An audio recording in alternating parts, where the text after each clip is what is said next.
With that, Christie, if you could please call the roll. Yes. Councilmember Soltis. Here. Councilmember Porter. Here. Councilmember Hartsock. Here. Councilmember Hardenhausen. Present. Councilmember Simoma. Here. Mayor Pro Tem Smith. Here. Mayor Wagner. I am present, and just for everybody to know that Mayor Pro Tem Smith is joining us virtually tonight. With that, if everybody could please rise and join me in the Pledge of Allegiance, please.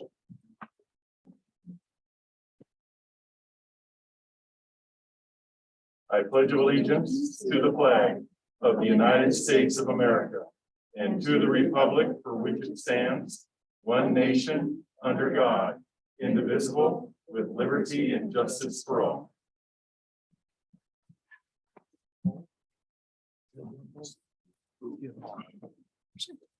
Thank you all very much. With that, next up is approval of agenda. Regan, do we have any changes tonight? Yes, sir. Look for a motion to approve. So moved. Second. Been moved and second to approve the agenda. All those in favor say aye.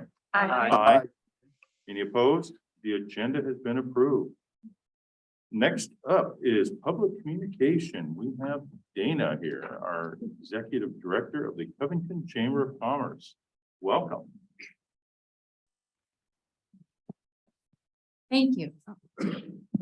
Thank you. Good evening, council members, mayor, staff. I have lots of updates to give you. I will try to keep this short. First, I want to tell you about Ready, Set, Play. So you all know about this is the 7th year for our program. We gave out 600 lanyards, which is an absolute record that we knocked it out of the park. 170 kids picked up prize packs. So that means 170 kids went to all 23 stops and got their brag tags. So, but we did have hundreds of other kids that participated. They just didn't finish all the way. So we're super excited about that. We had 23 businesses participate as brag tag stops. We had 9 other businesses participate in the prize pack. Red Canoe gave out $50 savings accounts to kids. Crumble Cookies gave out a free cookie, which of course was popular. Chick-fil-A gave out free kids meals. And then we had drawings for larger prizes. So we think not only the changing environment encouraged kids to get out to see our businesses, but also the prize pack was a pretty big incentive. We had such great stuff this year. Events. So right now we are just coming off a very busy event season. In August, we partnered with the city on the Covington Makers Market. We had 30 vendors and we had a really good turnout. We did it in place of Cider Fest. We did it at Covington Community Park. It was a lot of fun. In September, we held our Member September Luncheon at Real Life Church to celebrate our 30th year. So the chamber is now 30 years old. And we had a lot of fun there. It was a great time. The mayor talked about he was one of the original founders of the Covington Chamber and talked about kind of the early beginnings. And we had some other longtime members of the chamber also speak. We had Third Thursday at Ristretto, sponsored by Tamara Paul Group, also in September. In October, it's only the 11th, and we've had a very busy month. We have Covington Makers Market and Fall Fest on October 1st, also at Real Life Church. Outside, we had 50 vendors, and I don't know how many hundreds of participants. We had live music, mini pumpkin decorating, just all kinds of fun stuff. That was paid for in part by a grant from the Washington Festivals and Events Association, and we partnered again with the city of Covington on that. So thank you for your support with that. We did a ribbon cutting at Glow Tea. That was actually technically September 30th, had a really good turnout for that. And then last week we had a candidate forum where we had all 6 legislative candidates for the 47th district. That was well attended. It exceeded all my expectations. Pat Hannes, who's one of our board members and is a partner with Hannes Irvine Prothero, served as our moderator. We do have an audio recording of the event, which I have sent out both to the candidates and to our board. But if anybody is interested in that, just let me know and I'd be happy to pass that along. That was something that our board was divided on as to whether or not we should do it. I know other chambers often do candidate forums at lunchtime. So there's usually an expense involved, and that doesn't really make it accessible to businesses who are doing business during the day, and it doesn't necessarily make it accessible to the public. We decided as a chamber that we wanted it to be free and accessible to the public, which is why we chose to do an evening event. We thought if it works, great, we'll continue this model, and if it doesn't, we'll do what everybody else is doing. And this turned out to be great. We got really good feedback from the public, but also from the candidates. So I was really pleased with how that went. But wait, there's more. So since we're just starting October, our monthly luncheon is this Thursday at Meridian Valley Country Club. And next week is our third Thursday happy hour. It will be at the Rock, and it will be Halloween edition. So you can come dressed in costume, and we've got 3 fun prizes. Costumes are optional for those of you who don't love costumes, but it'll be fun. As far as membership goes, membership is holding steady. We currently have 153 members, and at least a dozen or so leads for new potential members, including a number of vendors from the Makers Market that said they might be interested in membership. Not sure if it will work for every vendor, but I was excited that they were at least interested in it. We've gotten a lot of visibility in the community from doing these events, and they serve so many purposes. They give us visibility, they give the public something to do. We want people to think when they're making their weekend plans, what's going on in Covington this weekend? We want to be a part of that. It also helps support small businesses that don't traditionally turn to chambers for events. So we're really excited about how that's going. Little concerned about membership for next year, especially with our renewals, with the economy and recession right now. We're concerned that we might lose some members, but I will talk about that a little bit more in a minute. We've already started planning for 2023. We're currently in the midst of board elections. We have 5. I think we have 2 vacancies. We have 3 members who are currently on the board who are rerunning for the board for another term. And then we have 2 vacancies that people have applied to fill. So we're in the process of elections right now. We've also had a staffing change, which you may have heard about. So I am flying solo right now. I had help with marketing and events before. As a board, based on revenue and expenses, we decided from now to the end of the year that I will just go solo, and we'll figure out where the greatest need is. What do I need the most help with? And then we'll figure out how we can accomplish that. In the meantime, I have secured some great volunteers to help with setup and tear down of Makers Market. I've got a volunteer that's willing to help with events, and I've got 2 people, including a board member and an ambassador, who want to help with membership. So I really appreciate their support. Takes a village, right? Okay, so we've had a couple ambassador changes. One changed jobs and is not working for a chamber member, and then somebody stepped aside to take on some other leadership responsibilities, but we have a new ambassador. So we're at 5, so we're looking for at least 1 more. We're looking at kind of revamping the program. I have to admit, there's so much change and so much going on this year that I didn't fully utilize the ambassadors the way I would have liked. And I think we have an opportunity to use them as a resource and a talent. So we're actually meeting with them tomorrow to talk about the ideas that they might have for, what do they have the capacity to do? What would they like to see us do? I have some big news. At least one of you already knows this news because he's the person that told me.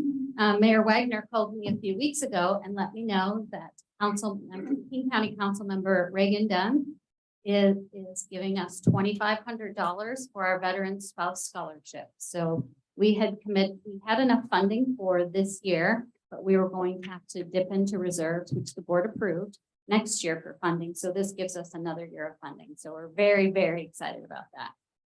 I have bigger news. This is really hold on to your hats news. We're getting a $25,000 grant from King County.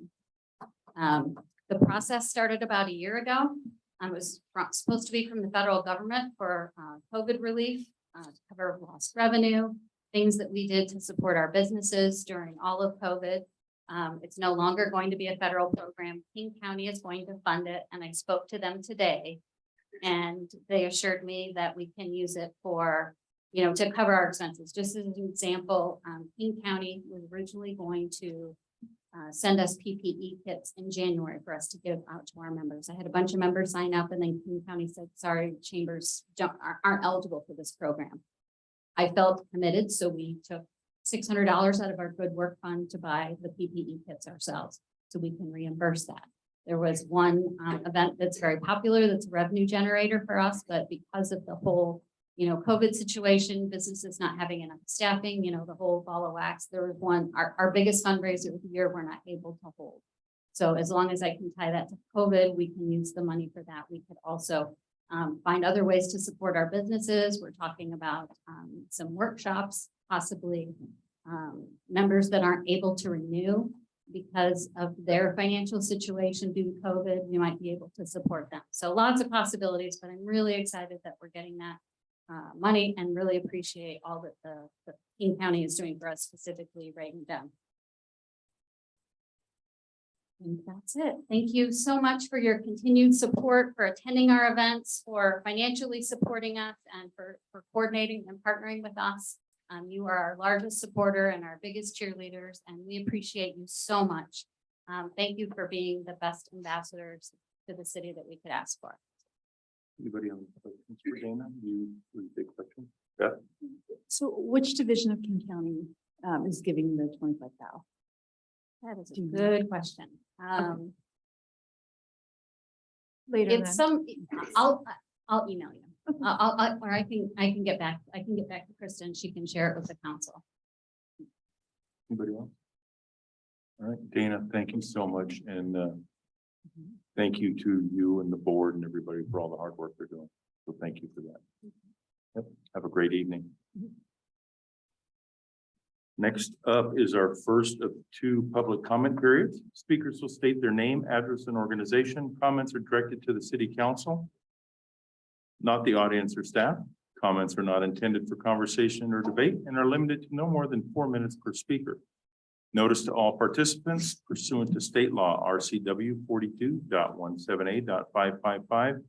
Campaigning for any ballot measure or candidate in City Hall and or during any portion of the council meeting, including the audience comment portion of the meeting, is prohibited. Is there anybody in the audience here present wishing to address council? Is there anybody online wishing to address council? Pat, welcome.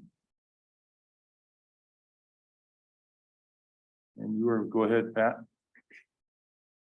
Good evening. My name is Pat Pollock. I'm with Puget Sound Regional Fire Authority. I'm our public information officer, and just wanted to share with the council that this past Saturday, October 8th, we held a community open house at Station 78 there on 256th Street in Covington. The open house is what we considered a pop-up open house. So it was just 2 hours in duration from 11 o'clock till 1 o'clock. In that 2 hours time span, we had over 100 people come through. They had an opportunity, both the kids and the parents, to tour the fire station, to climb on the fire engine, to spray some water from a fire hose, and just to meet and talk with the firefighters. And during that 2 hours, being able to stand back and watch all the activity, I'm not quite sure who had more fun there, if it was the kids or their parents that had more fun, especially with the spraying the water part. So very successful event. And we will look at having another one next year. And our next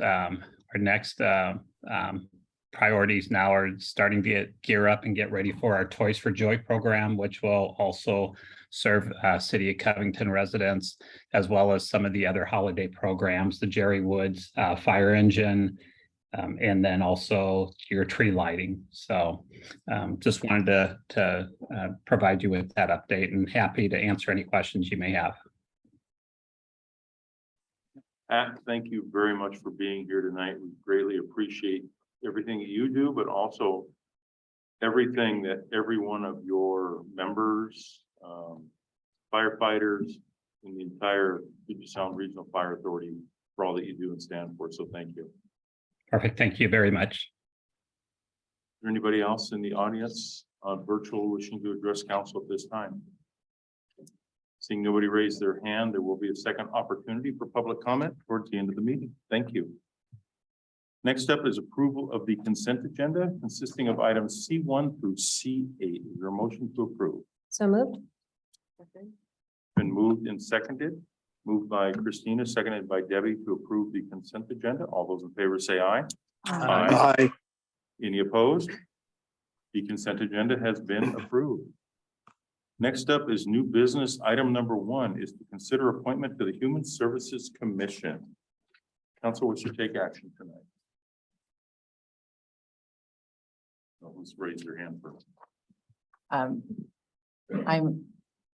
I move to appoint Monty Dami to fill position number 7 on the Human Services Commission with the term expiring March 31st, 2025. Second. Been moved and seconded to appoint Monty Dami to fill position 7 on the Human Services Commission with a term expiring March 31st, 2025. Jennifer, would you like to speak to your motion? I would. I was very impressed with Monty's interview at the end of September. Her sense about using an equity lens when doing work in the human services area of our cities, I think is extremely important. It's something that we've committed to as a council.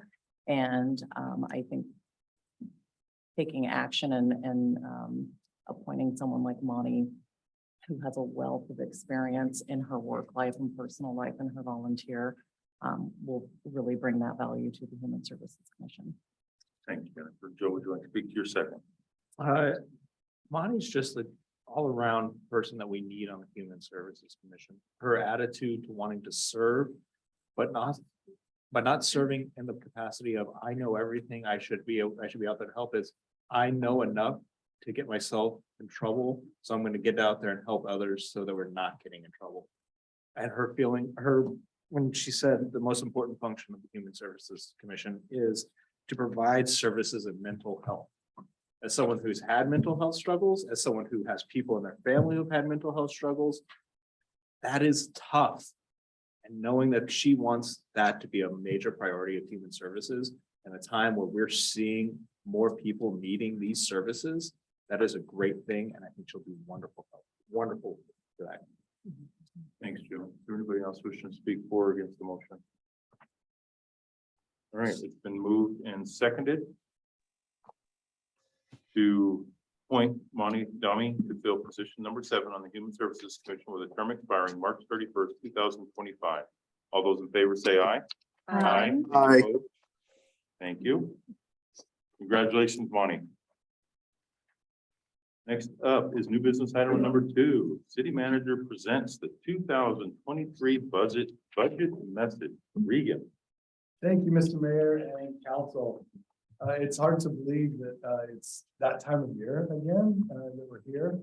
I was thinking about it a little earlier today. This is the 8th budget that I've put together and presented to our city council here. And with everything going on in the economy, inflation, some complexities in this year's budget, this was probably the most difficult one that we've put together. But we've got a great budget that I'm presenting to you, and the recommended budget prioritizes core functions, including public safety, infrastructure, and investments in staffing and equipment that we really kind of put some freezes on in the last couple of years. So although the council's continued sound fiscal management over the years has allowed the city to build healthy reserve fund balances, this budget starts to eat into those reserve fund balances that remember several years ago, we created all those different reserve funds and now we're using them. The budget estimates presented here reflect a conservative approach in both revenue and expenditure projections. We felt like, especially with the uncertainty in the market, that was really, really important to be really conservative in our budget projections. While financial indicators remain mostly positive, we acknowledge the fragility of the market, supply chain, and consumer confidence in planning the 2023 budget. So if our desire is to maintain and even improve public safety and transportation levels of service here in the community, as part of the upcoming budget workshop, we're going to have to begin those discussions of increased revenue sources. Otherwise, we just can't do it. In 2026, with the budget moving forward, we start to redline. And so we've got to start really having those conversations about around public safety and transportation. Those are the two biggest drivers of that budget issue. As I mentioned, the city council has been wonderful stewards of our finances here. We've built up those healthy reserve funds, which helped carry us through COVID-19. In reviewing the forecast beginning in 2023, the general fund is deficit spending. One of the main contributors to that is something we just discovered a couple of months ago, and that's the increase to our King County Sheriff's contract, which will be just around $700,000 next year, and then $400,000 in 2024. So just over $1.1 million in those 2 years, which is a huge increase to our general fund expenditures. The increase to public safety costs will be, as I mentioned, unsustainable after 2026. And so that will be a major part of our budget workshop, is how do we mitigate those kind of financial issues that are up ahead. And Covington's not alone in this. All the contract cities, Maple Valley is 2024, 2 years before us, where they start to redline in their budget. So these are major issues regionally with contracting agencies, and not just in King County. We just got back a week ago from the labor negotiations, and over a 3-year period of time, it's a 20% increase, which is a lot, but it's on par with other agencies in Pierce County and what's happening. So this is just something that we've got to decide what level of service are we going to provide in the city, and how are we going to pay for it. So we'll have those discussions. I'm just teeing it up right now. But for our budget strategies going through this budget, for me, it was to increase public safety investment. This is a major issue of the city council, so we have added an additional officer next year.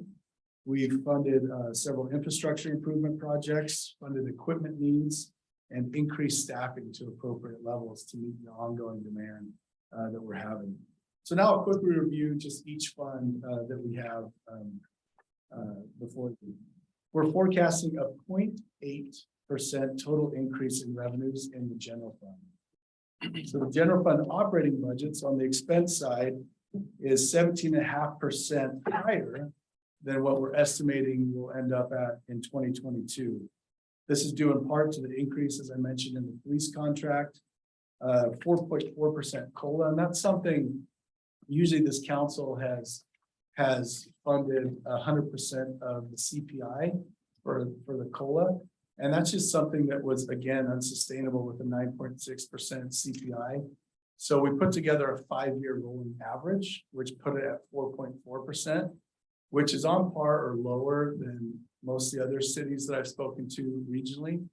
But we felt like that was a conservative number to put forth to the council, and it seemed like an appropriate way of determining what that ought to be. And also, healthcare costs are increasing between 2% and 7%. So for 2023, I'm recommending 23 decision cards out of the general fund, and that comes up to just over $3 million in one-time costs and $213,000 in ongoing costs. In the street fund, the franchise fees and vehicle license fees are forecasted to remain flat. In fact, we got word that they're forecasting that less vehicles will be licensed in Covington next year than this current year. So we anticipate a very, very modest increase of 0.1% in the street fund. I'm recommending decision cards that come out to about just over $801,000 in one-time costs and $15,000 in ongoing costs that will be funded out of the street fund. In development services, this is outside of the general fund monies, remember. For 2023, staff is forecasting an 89.6% increase in revenues over 2022 estimates. These estimates are based on plats with lots that are ready to be built and commercial projects that are in the process and conservative averages of other permit types. For 2023, I'm recommending one decision card, and that's $30,000 in one-time costs. Remember, the Development Services Fund really ebbs and flows. So you'll see 2022 is a low year, and we're projecting 2023 to jump up by 89% over prior year. In SWIM, or Surface Water Management Fund, the revenues are increasing by 11.3% over 2022. And that's due to the adopted rate increases and additional revenue from new construction. In 2023, I'm recommending 4 decision cards totaling $764,000 in one-time costs and $29,000 ongoing costs. You'll see as you're looking through this, these very moderate revenue increases that we're projecting, but yet a lot of one-time, some very high one-time costs. And those are due to our ARPA fund disbursements that we're receiving. And those are, as you know, one-time monies and will be allocated towards one-time expenses. So that's mostly due to Jenkins Creek Park and the maintenance shop. Those expenses are coming out of the general fund, the street fund, and surface water management. So in summary, this budget really demonstrates our ongoing commitment to provide responsible fiscal management and to continue to position ourselves to meet the ever-growing and changing ongoing demands and needs and challenges in the community. So with that, I present this balanced budget for you to review and deliberate on. We have the next couple of months to do that. We've got a budget workshop where we can really get into the weeds. And of course, Casey and I are always available if anyone wants to review this or go through it in a little more detail. And that's your 2023 draft budget. Thank you, Regan. I look forward to having a lengthy discussions on our budget workshop at the end of October. Thank you. Next up is new business item number 3, discuss planning for future aquatic recreation center. Ethan. Good evening, council. The purpose of this agenda item is to provide an update on the status of planning for a future aquatic and recreation center, including next steps, and to address any questions from council before staff move forward with the project. So starting with the status of the project, as you know, a condition assessment of the existing aquatic center was completed in 2018, and the result that the facility was nearing or at the end of its useful life. The city was then successful in securing both state and county funding to study the feasibility for a facility that would serve future generations. There was a feasibility study that was completed in 2021, and it evaluated an aquatic and recreation center that would be supported in partnership with the city of Maple Valley. However, following the completion of the study, Maple Valley did choose to discontinue their support for a new facility, and that ended the partnership on this project. The existing aquatic center does continue to operate, but the condition of the facility also continues to deteriorate, which does negatively impact operations and is increasingly costing more to maintain. So there still is a need to find a solution to the existing facility in its current condition. In the 2021 feasibility study, there was an analysis on funding, and there was a recommendation that the best funding for a new facility would be a metropolitan park district, and that funding option will remain probably to be the best funding option for a large capital project. However, Covington, moving ahead as a Covington only metropolitan park district, would be limited in funding. And so at the upper limits, this would be around $38 million for a capital project. Doesn't mean that a total of $38 million would need to go towards a new capital project, but if everyone remembers the feasibility study, I think they were talking on the low end around like $78 million and going above $100 million. I think really we just want to share that with a Covington only metropolitan park district, you don't even get close to those numbers. And so, but $38 million still is a significant amount of money, and you possibly could use that amount or some amount less to renovate the existing facility, or possibly look at a new facility that might be put forward in a phased approach. So regarding next steps, the city is ready to move forward with selecting a new consultant team that would be best suited for this next phase of feasibility study and planning work.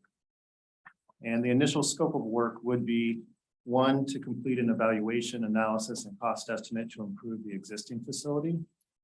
Two, to update the concept design and cost estimate for a facility located on the city-owned town center site, sometimes referred to as the old Covington Elementary School site. And that did happen to be the #1 site per the siting analysis of the 2021 feasibility study. Three, to update the market and funding analysis. And four, to further evaluate options of forming a metropolitan park district. So basically, the general approach would be to look at two possible solutions, one being renovating the existing facility, and two, some sort of new facility on the town center site. Before staff move ahead with the process to hire a new consultant team, staff are just looking for confirmation that council is agreeable to move forward with this work using the available grant funding. And with that, I can turn it back to the council to answer any questions or further discussion.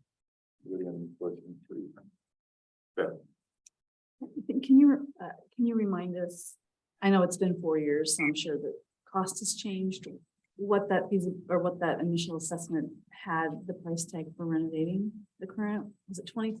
I don't remember. I'm not sure that we did the analysis of exactly how much it would cost to renovate it, but to address all the deficiencies that it has, exceeded $10 million, which exceeded the value of the facility. There was also one item that came out of that report, which they didn't try to quantify in value, was the roof, and it basically not meeting current seismic codes. So there's definitely some things to reevaluate, and get a second opinion on, and that's what we'd be asking this new consultant to do. Sean? Thank you, Mr. Mayor. So Ethan, I appreciate this, and I am glad to see that we continue to investigate our options related to this. One of the things that in my limited conversations with the public about this, there seems to be confusion on, one, how much it would cost, things like where it would go, how we're going to pay for it. So I think in this round, we need, and I noticed in the blue sheet, you talk about that, they're going to update the market and funding analysis, and then evaluation and analysis for forming a metropolitan park district. I think the consultants need to do some work on gauging public opinion for this and where there might be confusion, and how we can message and communicate better with them. Because I've brought this up a couple times in different settings. People I've heard flat out saying we shouldn't be spending $48 million on a pool. Well, if you talk to them in a little more detail, we explain, well, this funding would come from certain pots of money that can't be used for other city needs. And so that tends to help alleviate some of the concern that it's going to come straight out of the general budget. So anyway, I think as important to, this analysis, how those messages and where we're not communicating well with the public. Because again, it's $38 million has got to come from somewhere. That's a lot. And some of the public is going to be concerned about that. And we need to be explaining to them where it's coming from and how we're going to do that. Thank you, Sean. Thanks. Anybody else? Go. My first question is, if we're going to look at renovating the current pool, should we also not look at seeing if the Tacoma School District is willing to sell us the land that the pool sits on before we even consider taking a hammer to that pool again? If that's gonna be a consideration, because we may own the building, we don't own the land that it sits on. So maybe we want to take a look at that first as part of this study. And I think the intention would be to do that. Okay. Yeah. Jennifer. I hope that safety is part of the assessment, but I don't see it spelled out here. So when they do the feasibility assessment, that does include public safety. I mean, I know you existing mentioned. facility. Mhm. Yes. I mean, I know you mentioned the roof, but it is mostly concrete and it is, as those of you that know that have been there, it crumbles daily. Everywhere, like every time I go in there, I can't believe how bad it looks. However, this summer, one of my kids was on the seahorses and we went out to the pool in SeaTac. Similar, I'm no expert, but it looked like it was similar in age to our pool, had been renovated more, and it looked great. It felt, all the concrete was either patched or intact. It had been painted. The floors had been done in the locker rooms. And so I do see maybe we could get some life out of it and extend it. But to Joe's point, I personally would not be in favor of that if we didn't own the land. And it would have to be something that we could cover.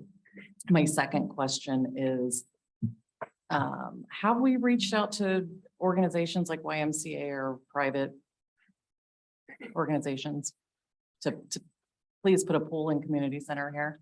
I'll touch on that Okay. a little bit, because several years ago, when the Kent one was in the funding cycle, I met with the director for the Y about that very possibility.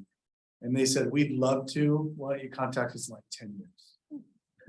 Right? Because they were just doing this. They said, we're gonna have to get that going for several years before we would think about it. One of the things he said before that we could do is if you build something, you can contract with us to run this. That was Yeah, That's still really expensive. Yeah, I'm curious, especially with the population growth, not just in Covington, but the surrounding communities, just 10 Trails alone have brought a ton of people out to this area. If maybe it would be, worth poking again, just to see what the That was current comment is. good 4 years ago. Have you had anything? Vincent? During the 2021 feasibility study, our consultant teams did reach out to potential partners, including school districts, YMCA's and things like that. It was a very, high level touch base with them. Are they already looking at things like that? If we did get a call back on those kind of things, it wasn't a high interest or they weren't in a place where they could do that. But we would continue looking at those options as a part of an ongoing planning. I'm curious how do they prioritize? How do they assess their upcoming and next locations? Do any of this? Yeah, board I'm aware. members? Where the funding, is. That's how they came to Kent. Mhm. We got a lot of private funding. I do recall he talked about land donations and then. Okay. And I'll just, there have been a number of municipal and YMCA partnerships in kind of the Snohomish, King, Pierce County area.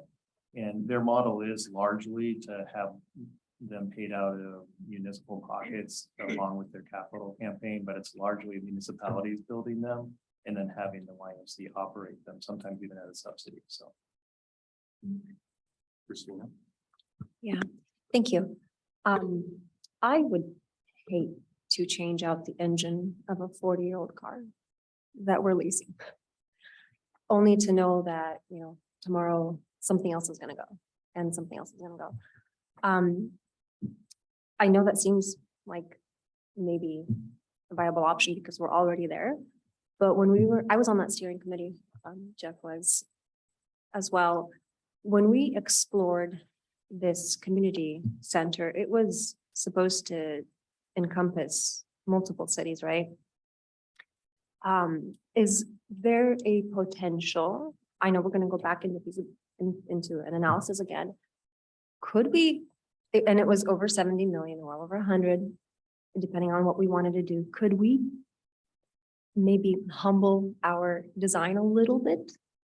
And not throw, millions and millions of dollars at something that might go anyway.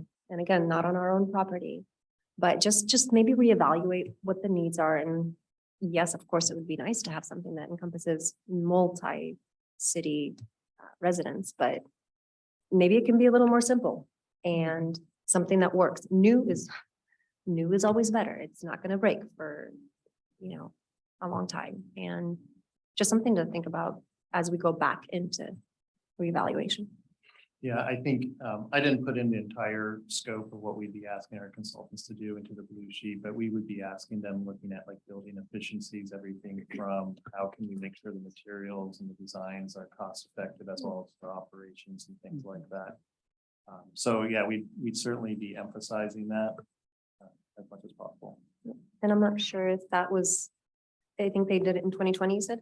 Was that when the consultant team came back with the feasibility study? It was 2020, right? Yeah. 2021 is when it was completed, Okay, the last feasibility. because I'm trying study. to incorporate the cost of building that, you know, that just has skyrocketed. So they probably at least took that into consideration somewhat. I think not we sure I added understand. in an inflation. Okay. Measure. In the 2021 study, yeah, I mean, they were using 2026 projections, and I think there was a multiplier used year over year. Okay, thank you. I just have one question. So I wasn't here when the discussion happened with Maple Valley and they backed out. So I'm imagining that was about a year ago after or before the feasibility study came out. After, okay. Do you feel that that was a hard no? I mean, is there any, okay, so no door opening to go back? Maybe I and can ask clarify, they are supportive of an aquatic center. They love that we have an aquatic center and they want a new aquatic center. They went through a priority workshop with their council at the beginning of this year. And a new aquatic center didn't meet their priorities, so they came to us and we're out. Okay, thank you. All right.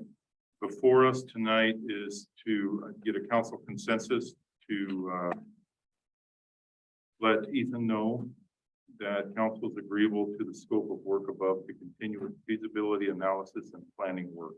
Council have, is there consensus for that? No? Yeah. All right. Right.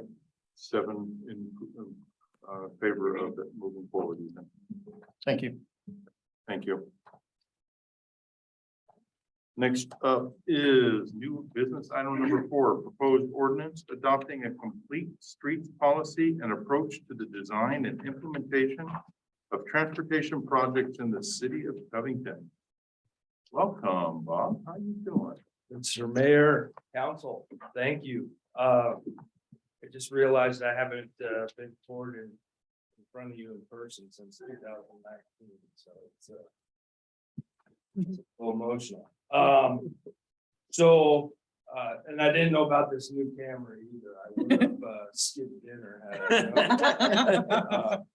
Tonight I come before you regarding the complete streets policy that we're going to ask you to adopt. Basically, the vision of this policy is to provide a safe and balanced and efficient multimodal transportation system that serves local and regional circulation needs and safely accommodates increased modal choices, access, mobility, and health for all users of all ages, abilities, and financial resources. So that being said, we follow the 2059 comprehensive plan and the transportation element. And, it's kind of been our tendency with our capital improvement projects to follow the comprehensive plan and provide these complete streets for all users. But this policy would kind of memorialize that fact that if we weren't here, the policy would still move on without the people that are here intending to provide those facilities. So in your packets, you can see the ordinances or the ordinance and the scope of the policy. And I suppose I could open up to questions at this time, or would we move forward with a vote on the policy? Anybody have any questions for Bob? Are we ready to move forward with a motion? Beth? I do have a question. The only thing that, and I go, this is a toolbox, as mentioned. Replacing all the traditional street trees and planter strips with narrow lane widths. Can you tell me what that might look like? Well, in some cases, if you're trying to control traffic speeds, to, let's say, residential streets, there's traffic calming and decreasing the lane width, would essentially make it a little slower for vehicles and reduce the capacity throughput of the vehicles, but it would be more appealing to, let's say, bicycles and pedestrians. Anybody else? Council should take action tonight before us is to pass an ordinance, potentially pass an ordinance, adopting the city of Covington's complete streets ordinance. So moved. Second. It's been moved by Joe and seconded by Debbie. Pass an ordinance adopting the city of Covington's complete street ordinance. Joe, do you wish to speak to your motion? I think it's just a good idea that we now have something more in line with our future, and we're gonna have better plans for when we make more streets and fix streets and, you know, hopefully fix more streets that we've got needs for at this moment. So it's just a good tool to have in our toolbox. Thank you. Joe. Debbie, let's speak to your second. Well, in line with what Joe said, also, I believe that it does kind of help us move towards greatness. It is, from what I have read, kind of the future of where streets are going, and it makes us more compliant. And I like the fact that it will open up some additional funding potential. Debbie, is there anybody else wishing to speak for or against the motion? All right, seeing nobody else. Oh, I didn't see you raise, sorry. No, it's okay. I think that it is a great idea to get with the times, as it were. I do think if there are ever any choices, and again, this is just my opinion, anything we can do to also maximize the number of lanes so that we can move traffic faster. Narrow lane might be nice, but if we can put 2 in instead of just 1, anything that we can do to balance out, because there will still always be people driving their cars because they're coming through our town. They're coming here to visit. They're not going to, we're trying to get people to come here. It's a destination. They may not be on their bike, or they may not be on a moped or walking. So where appropriate, but I think it's a fantastic plan. Update, yeah. Been moved and seconded to pass an ordinance adopting the city of Covington's complete streets ordinance. All those in favor say aye. Aye. Any opposed? The ordinance passes. Bob, thank you very much. Great Thank to see you, and tonight. good to see you in person. All right, that concludes our new business. We have our next council meeting is on Tuesday, October 25th. We have a special interviews at 5:40, joint session with the Arts Commission at 6, and then our regular meeting at 7. Does council have anything they'd like to see on a future agenda? No? All right. Then let's move into council staff comment. We'll start with Chief. Welcome. Thank you, Mr. Mayor. Thank you, Council. We've begun enforcing some of the transit laws, because we've had a lot of problems with people just sleeping and camping in bus shelters. We have not made any arrests. We're obviously offering them services, which most of them are not picking up, but it has had the effect of removing those people. So people who are actually using transit for the purpose of can do so without having to step over things they don't want to. So we will continue to be doing that. Same with the trespass program we've been using throughout the city. We probably have about 60% of the properties in the city, kind of in the main corridor there along Kingsley, that are working with us in that, and that seems to have helped reduce some of the fines. That's it. Good question. Thanks, Chief. Anybody have any questions? Thank you very much. Ethan. I do have one item, Washington Wildlife and Recreation Coalition, sometimes known as WWRC, is an advocacy group that advocates for the state grant programs known as Washington Wildlife and Recreation Program, WWRP. And that's a grant program that gets funded through the state. And it supports grants that the city has benefited from in the past. It's funded portions of Covington Community Park and portions of SoCo Park. They're asking that the governor and the legislature fully fund that grant program. my calculations is that would be about $80 million in the next biennium, which is actually less than the current grant, or less, I guess, the last state budget for that program. The city does have 2 grant applications or 2 grant projects that have been submitted for the WWRP program. One is related to the 2 recent acquisitions for SoCo Park. It would be retroactive funding, so reimbursing the city for some of the costs that it's already expended. And then also Eco Park, which was another acquisition project that's already taken place. And again, it would be retroactively applied towards that project. So if it was fully funded, the city would see benefits for 2 grant projects. If it was partially funded, less than that, it would just depend on what level of funding occurred as to whether we got funding for SoCo Park project, which actually ranked pretty competitively for that grant program. Eco Park didn't rank quite as competitively in that grant program, so if it's not fully funded, it's likely that grant project wouldn't be funded.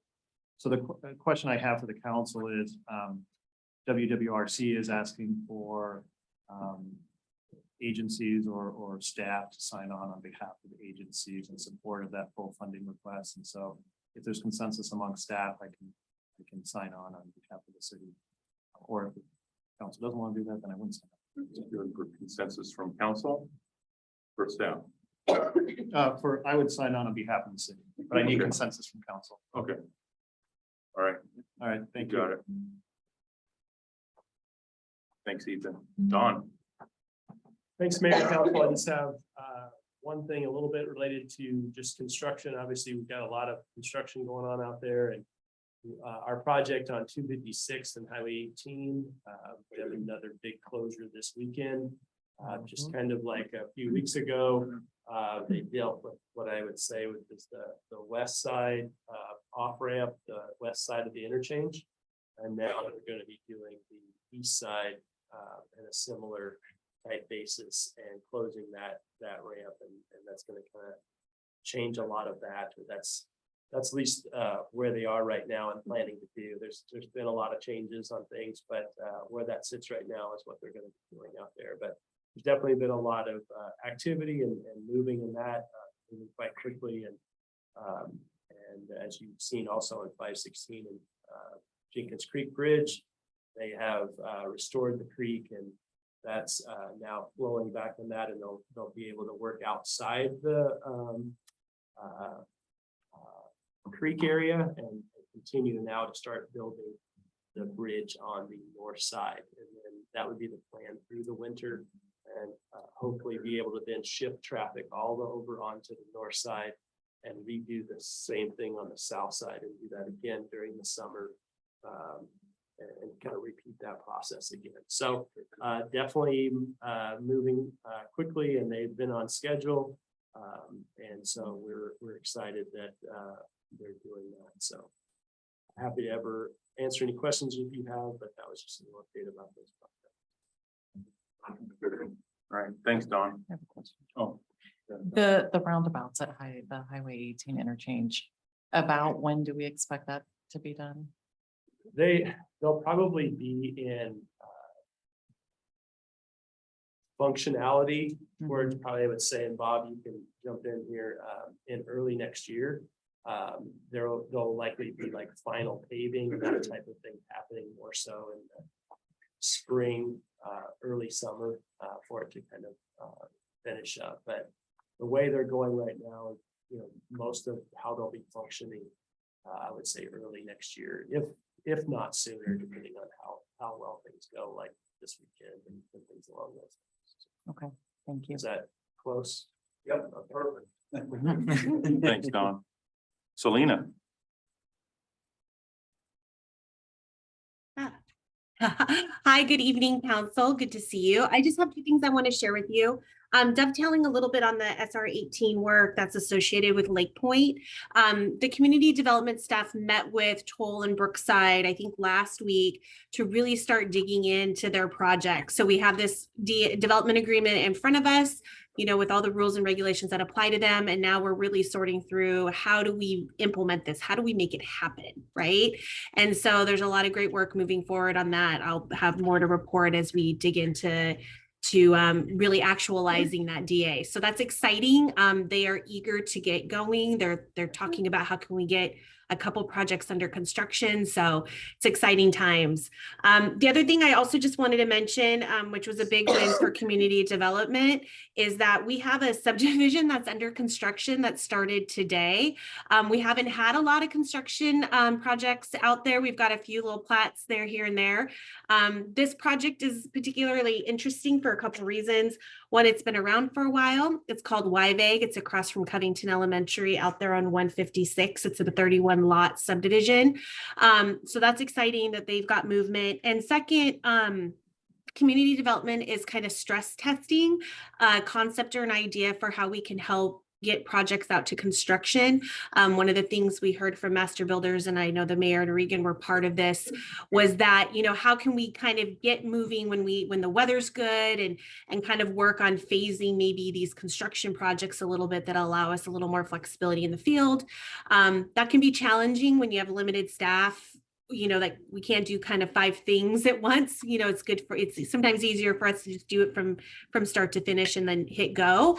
But Harbor Homes was willing to be kind of a test subject for us. So we are learning with this project as well to see if this is an efficiency that we'll be able to utilize in the future. So more to come, but exciting. Thank you, Selena. Casey. Hi, good evening. I just wanted to say thank you to all the departments for helping me get those budget workbooks out. It's a big effort, so I was happy to get those to you guys. And please let me know if you have any questions as you start working through them. That's all I have. Thank you. Thanks, Casey. Mark. Good evening, Mayor, council members. There's no executive session tonight, and I have no further report. Thank you. Thanks, Mark. Regan. Thank you, Mayor. This week, we're beginning our tours with the candidates for the 47th District state seats. So I think we have 4 of them this week and a couple more, one next week and then one in November. So we're excited about that. We put together a nice tour for them and that should be great. So excited to get them here in Covington and seeing our issues as well. And then we've got some street meetings. 2 this week and 1 next week. So thank you. I know we've got a lot of counsel at each one of those. So those should be great. Thanks to Public Works and Carla for helping me put these together. These are great opportunities to get out and talk with people where they are. Hopefully they show up. Hopefully you're able to get some invitations out through your communication channels as well. And we can have a good turnout for these, but that's all I have.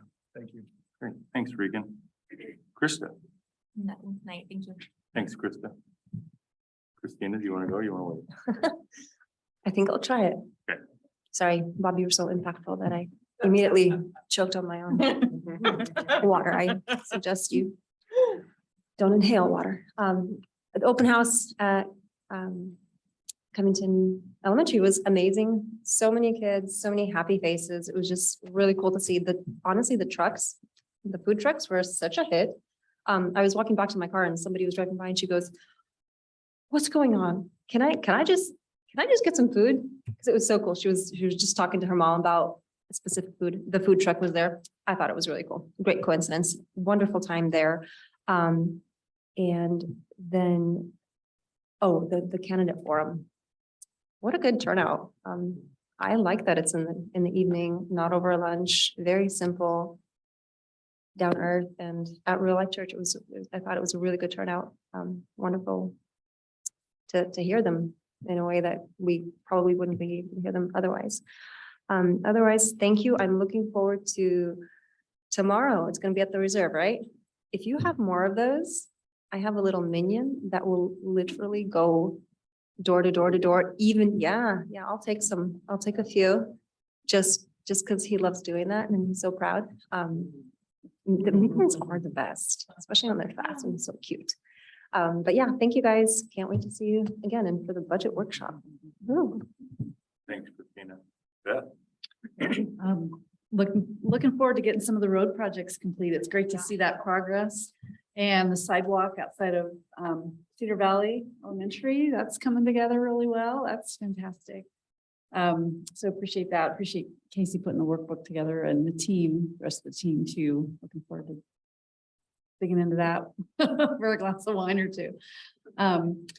Anyway, and we also have the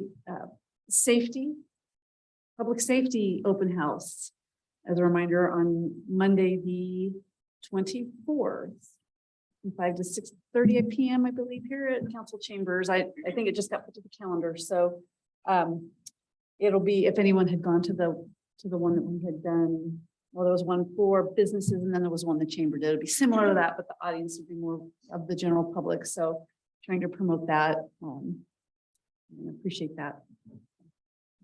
I didn't hear the time you said that it's at 6. Oh, it's at 6. We change. Okay, 6 o'clock. Thank you. Yeah, At least that's what it's showing on my calendar. that's okay. I know there was back and forth. 6 o'clock. Sorry.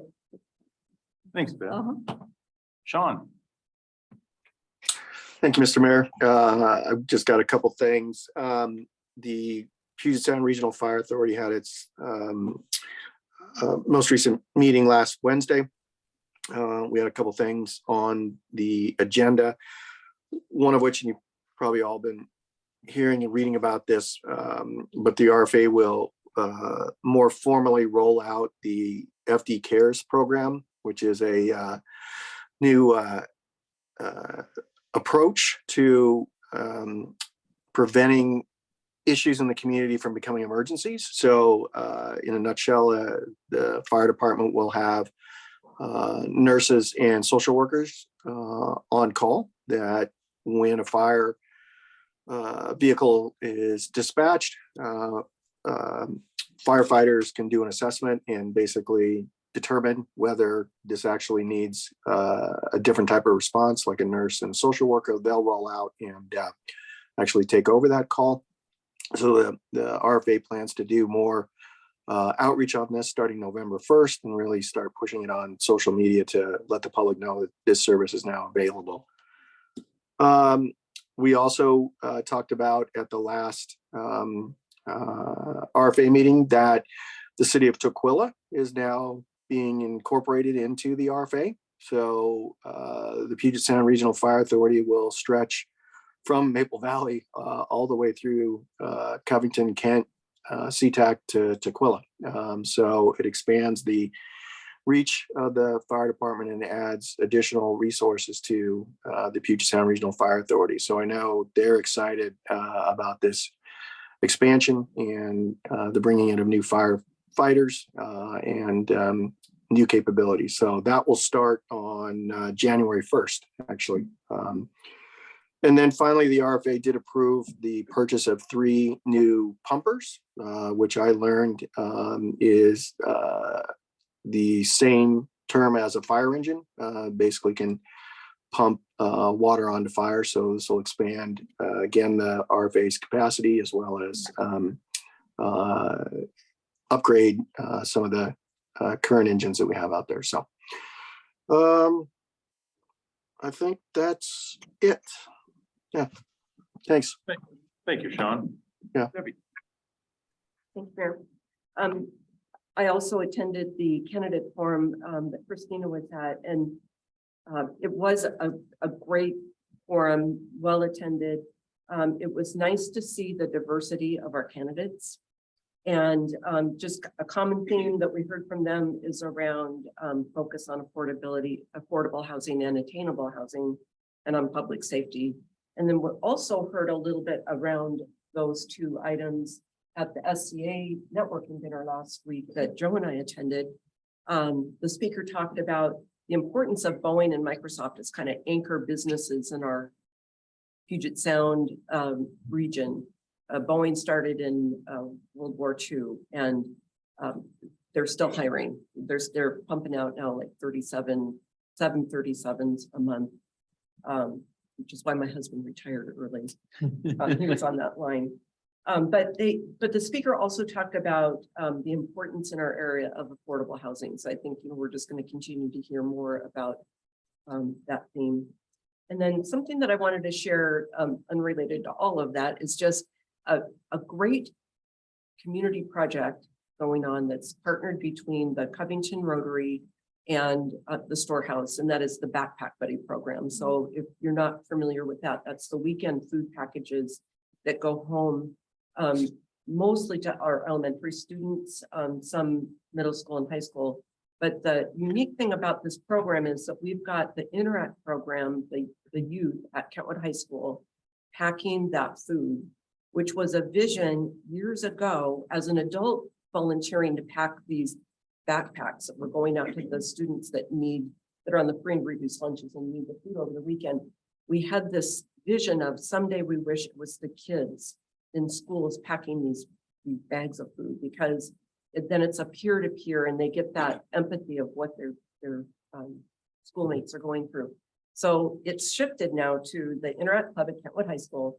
In 15 minutes, they packed 150 bags of food, and they're big bags of food. There's a lot of food that goes in there. They said that it took 35 to 40 kids to pack it. Last night we were at an event, Beth and I were both at an event where we heard the president of the Interact Club give a speech about how important it is in their group to pack that food and the leadership that they get in that program. But I think it's just something that we should all be proud of, that we've got two key programs in our community that partnered together that do this, but they've given it off to the youth group to manage, and they're managing it really well.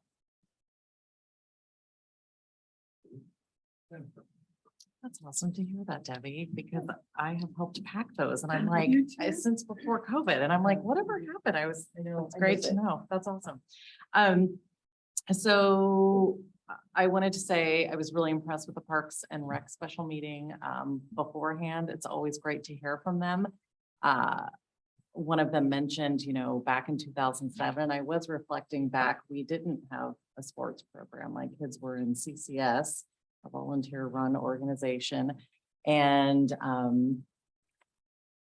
the city just kicked off so well immediately with Sean running athletics, and now Curtis, and just Pat and Ethan and everyone has done a tremendous job of growing our Parks and Rec. I am just so proud of the program that we run here. And like we were talking about, I don't register at any Maple Valley programs. Are you kidding? Everything I need is right here in the Covington's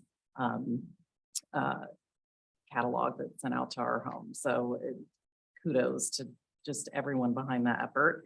And yes, the candidates forum was awesome. Another benefit of having it in the evenings that the candidates can usually all come, because a lot of them, like us, have day jobs, and driving an hour back to where you might be running for office is not necessarily convenient at 11 or 12 o'clock during the day. And it was also helpful for us to get to talk to them. I was able to, I don't want to say corner, but go in and talk to our current representative, Intamin, and ask her about some mental health questions and stuff I had. So that was really helpful, and I really appreciated the moderator's comments at the end, identifying that regardless of your chosen party, we do have more common ground than we don't. So, and I hear that message, continuously. We heard it at the chamber luncheon for 30 years, that unity message. And it's really inspiring. We live in a great area and have amazing people willing to serve. That's it. Thank you, Jennifer. Joe? I feel bad. I missed the candidate forum, so I might have to listen to it. I did miss out, but other than that, I did go to the SCA dinner last week, and that was so nice to just be back with all these people from other cities and just talk about things. I wound up talking with a gentleman who is works with one of the labor unions, who graduated from Kentwood High School back in 1998 when this was, fresh new city. And we were talking about how Covington has grown in those 20 plus years, and just how he doesn't recognize it anymore, but that is a wonderful thing, because it's not the city that he moved to in 1986, because it's better. And so he still comes to the area occasionally, but he doesn't live in Covington anymore. But also, speaking of SCA, we were talking about this last time. If you're going to join a regional board, you have until November 10th So you have a month to get your applications in. So if you're like me and still thinking about if you're dropping out of it, wanting to drop out of a committee or stay with that committee, you have a little more time. Pick is tomorrow night, so I am going to be doing double duty. I'm going to the streets open house tomorrow and then running home to get on my computer and get into the pick meeting. I'm very much looking forward to that because the very first item of discussion tomorrow is something we've talked about a couple times tonight. The Behavioral Health Crisis Care Centers levy proposal that Dow Constantine has put out. It's just a discussion to get us more information. I will make sure to get you guys all of the information afterwards. I'll pass along anything I get from that to Krista to email to you, or I'll give you a presentation on it in 2 weeks. But that is something that we all understand is a need. So I'll get as much information as I can pass along. Other than that, I'm looking forward to the streets open house tomorrow because anytime we can talk about streets and finding ways to make our community better is a great thing. So looking forward to that, and that's all I have. Thank you, Bill. As most of you did, the Covington Elementary open house was outstanding. It was great that Principal Ryan was able to get us all out there and run that. 47th District Forum, just unbelievable the amount of people from Covington who showed up. That was very, we've never had that with a Covington Chamber event before with that many people, so that was very nice. Makers Market on October 1st was extremely well attended. The live band, all the vendors that were there. My daughters enjoyed shopping, so it was, I think they bought their own Christmas presents already, so it's Glow Tea, Jennifer, and Glow Tea ribbon cutting was very good on Friday the 30th. It was outstanding. This Thursday is the Covington Chamber Luncheon, so if you're able to go, get with Krista and she can get you registered. And then I have one item left for business. On our Equity, Cultural, and Social Justice Commission, we have a member, Mari Servin, who has not been in attendance. Inactivity, does not respond to emails or phone calls. So with permission, I am going to send a termination letter to them to let them know that we are removing them from the commission. Okay. How long have they been inactive, or do we just? They've been over.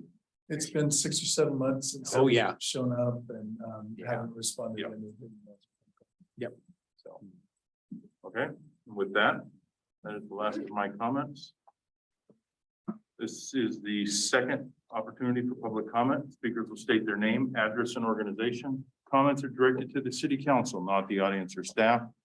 Comments are not intended for conversation or debate and are limited to no more than 4 minutes per speaker. Is there anybody in the audience wishing to address council this evening?